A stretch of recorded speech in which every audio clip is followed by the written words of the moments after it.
지금처럼만 꾸준히 잘 활약을 해준다라면은 충분히 완다지 스타로 성장할 수 있지 않을까.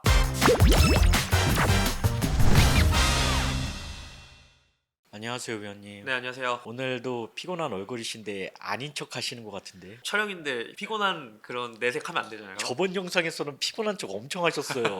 오늘 말씀해 주실 주제는 뭐죠? 유벤투스 얘기를 좀 해보려고 하는데, 유벤투스가 오늘 펼쳐졌던 챔피언스 리그 이제 매치데이 1에서 도르트문트를 홈으로 불려서 2대4로 끌려가고 있다가 후반전 추가 시간에 블라우비치와 로이드 켈리 선수의 극장골이 좀 나오면서 무승부를 거두게 됐는데, 공식 경기 현재 지금 4경기 무패 행진을 달리고 있습니다. 그 무패 행진을 달리고 있는 핵심 주역인 일디즈 선수가 어떤 장점이 있는지 바로 한번 살펴보도록 하겠습니다. 첫 번째, 양발 드리블입니다. 일디즈 선수는 드리블 능력이 굉장히 좋은데요. 스포츠몰 기사에 따르면 일디즈는 지난 1년간 돌파 시도 횟수 72%일로 주목할 만하지만 더 인상적인 부분은 그의 드리블 성공률로 97%일에 해당한다 라고 보도를 했습니다. 이 말은 즉 드리블을 많이 시도한 선수들 중에 상위 28%, 그리고 드리블 성공률은 상위 3% 안에 들 정도로 굉장히 좋은 드리블 능력을 보여주고 있다라고 좀 설명을 드릴 수 있을 것 같은데요. 제가 생각하기에 일디즈 선수가 이렇게 좋은 드리블 성공률을 보일 수 있는 이유가 바로 양발 드리블입니다. 양발 드리블을 한다라면은 다양한 각도로 방향 전환이 자유자재로 가능하기 때문에 수비 입장에서 봤을 때 굉장히 예측하기가 어렵고 볼을 쉽게 뺏을 수가 없습니다. 양발을 자유자재를 활용하면서 드리블을 할 수 있는 이런 공격수가 수비수 입장에서는 정말 까다로운 공격수라고 할 수 있겠는데, 일디지 선수가 이러한 드리블을 굉장히 잘하면서 볼 간수를 굉장히 잘하고 또 좋은 드리블 성공률을 보여주고 있다라고 좀 설명을 드릴 수가 있을 것 같습니다. 일디즈 선수가 드리블만 잘하느냐? 그것은 또 아닙니다. 정확한 패스를 통해서 동료의 득점을 돕는 능력 또한 굉장히 좋은 선수인데요. 일디즈는 좋은 슈팅을 활용한 득점력뿐만 아니라 도움 능력까지 굉장히 좋은 선수입니다. 특히 이번 도르트문트전에서 도움을 기록할 때 스루패스와 지난 클럽 월드컵 맨체스터 시티전에서 도움을 기록할 때 이 스루패스의 과정을 좀 돌이켜 본다라면은 일디즈 선수가 물론 패스의 퀄리티도 좋지만 패스가 성공할 수 있는 이유는 불필요하게 볼을 오래 끌지 않고 타이밍에 맞게 패스가 들어가기 때문인데요. 앞에 공간 있고 여유가 있다고 해서 드리블을 시도한 후에 패스를 준다라면은 절대 패스를 성공하지 못했을 겁니다. 오늘 도르트문트전에서 어시스트를 한 장면을 한번 살펴보도록 할 텐데요. 지금 중앙에서 볼을 받고 돌아섰을 때 앞에 공간이 많습니다. 하지만 일디즈 선수가 공간이 많은데도 불구하고 드리블을 치지 않고 블라우비치 선수가 공간으로 침투하는 그 곳에다가 곧바로 스루패스를 넣어가지고 블라우비치가 득점을 연결시키면서 도움을 기록하는 장면이 있었는데요. 만약에 일디즈 선수가 이렇게 볼을 잡고 돌아섰을 때 공간이 많다고 해서 드리블을 했더라면은 결코 좋은 타이밍에 패스를 나가지 못했을 거라고 생각이 듭니다. 일디즈 선수는 물론 드리블 능력도 굉장히 좋지만은 이런 정확한 패스를 연결해줄 수 있는 그런 판단력과 결단력, 이런 부분들이 굉장히 좋다는 생각이 들었고요. 세 번째, 슈팅 능력을 꼽을 수 있을 것 같습니다. 지난 이탈리아 더비 때와 그리고 오늘 도르트문트와의 경기에서 모두 멋진 슈팅으로 득점을 만들어냈었는데요. 일디즈 선수는 슈팅을 할 때 정말 정확한 임팩트를 보여줍니다. 왜 정확한 임팩트를 가져갈 수밖에 없느냐? 이유를 좀 설명해 드리자면은 볼이 발등이라던가 인프런트에 맞는 순간까지 시선이 끝까지 볼에 집중되어 있기 때문인데요. 슈팅할 때 중요한 부분이 두 가지가 있는데, 첫 번째는 디딤발이랑 그리고 바로 임팩트하기 전까지 볼의 시선을 끝까지 두는 것입니다. 그래야지만 골문 안쪽으로 정확하게 슈팅을 때릴 수 있는데, 일디즈 선수는 볼을 맞추는 순간까지 볼에서 시선을 절대 떼지 않습니다. 그리고 또 중요한 포인트가 한 가지가 있는데 바로 자세입니다. 이 부분 또한 가장 슈팅의 기본적인 부분이라고 할 수 있겠는데, 슈팅을 하고 나서 상체가 앞으로 향해야지만 골문 안쪽으로 정확하게 보낼 수 있고 볼의 스피드가 더욱더 강하게 실립니다. 상체가 뒤로 제쳐진다 라고 하면은 정확한 임팩트가 되지 않고, 그리고 볼이 골대 위고 쏟거나 이상한 방향으로 향하기 때문에 이 자세가 슈팅할 때 앞으로 쏠리는 게 가장 중요할 했다고 볼 수 있겠습니다. 이렇게 일디즈 선수는 슈팅에 대한 기본기가 굉장히 잘 잡혀 있기 때문에 좋은 슈팅 능력을 보여주면서 득점까지 성공시킨다고 좀 분석을 할 수가 있을 것 같습니다. 이러한 일디즈 선수의 장점들이 사실은 모타 감독 때와 달리 투도르 감독이 와서 굉장히 더 잘 살아나고 있는데요. 일단은 모타 감독일 때는 주로 백포 시스템에서 왼쪽 윙포드에 기용이 됐습니다. 그렇게 되면서 모타 감독의 경직된 전술뿐만 아니라 골문과 멀어져서 플레이를 가져갔다라면은 투도르 감독 때는 백3 시스템에서 중앙 쪽으로 들어오는 그런 포지션에 배치가 됐고요. 그렇기 때문에 더욱더 골문과 가까운 위치에서 배치가 되면서 일디즈 선수의 창의성과 그리고 패싱 능력 그리고 슈팅 능력을 더욱더 극대화시켜줌으로써 일디즈가 투도르 감독 밑에서 더욱더 좀 좋은 모습을 보여주고 있다라고 설명드릴 수 있을 것 같습니다. 일리즈 선수가 유벤투스의 성적을 어디까지 끌어올릴 수 있을까요?